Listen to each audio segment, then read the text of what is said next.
International Society of Behavior, Nutrition and Physical Activity, which takes place in Prague.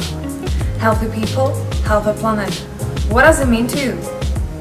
To me, healthy people, healthy planet, that slogan brings together the individual challenges that we all have to be physically active and overcome the barriers that are inherent for that, in partnership with the environments that we're in that together work to make the world that we live in a healthier place. And the beauty of the work that we do in ISBNPA is that many of the challenges at an individual level, so the healthy people thing, if we're successful, a side effect of that is a healthy planet.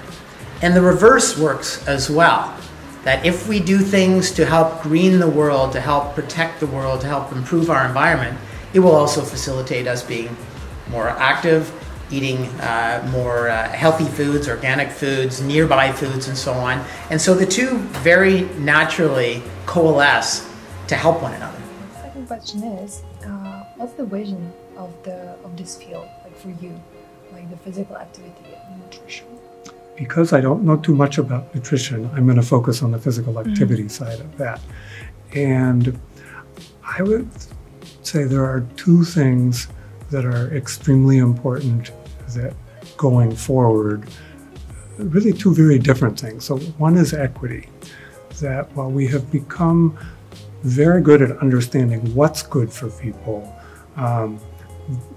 we see bigger and bigger differences between the people who have healthy, physically active lifestyles, who usually come from more advantaged classes, higher education, better income, better access to green spaces, healthy environments, and all the rest of the people who oftentimes have harder and harder lifestyles, less time to be active, and tougher environments. So I think a huge focus for us going forward in physical activity and health is to think about equity, or more appropriately inequity, and the fact that we're leaving many people behind, and we have to not just target what's the absolute best thing for people to do, but how we can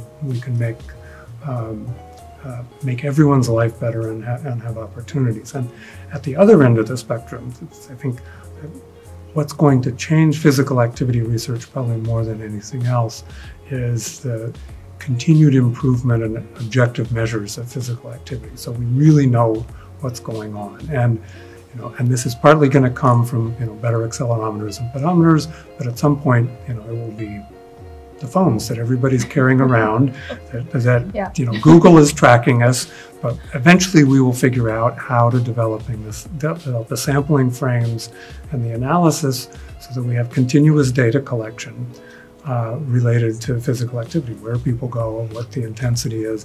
And once we make sense of that, we're going to have a much better database to understand the health effects of physical activity and how we actually get people to be more active, because we can measure stuff better. So that's my view. One is really philosophical, back to the roots of public health. Public health is about social justice, so we need not just to promote physical activity, but to make sure that it's done in an equitable way. And then the other is the complete technology geek side, that we can measure everything, and if we can figure out how to analyze it, we should understand stuff. How do you like the Czech Republic so far, especially Prague? Okay. I first came to Prague in 1990. Oh! So I saw Prague at its worst. Oh! When the buildings were destroyed and cars were everywhere. So I have so much enjoyed seeing the transformation. Every time I come, the cars are pushed farther away from the city. And the buildings are more and more beautiful. So I am a big fan of Prague and Czech Republic in general. And I tell people Prague is a wonderful example of enduring values of how to build cities.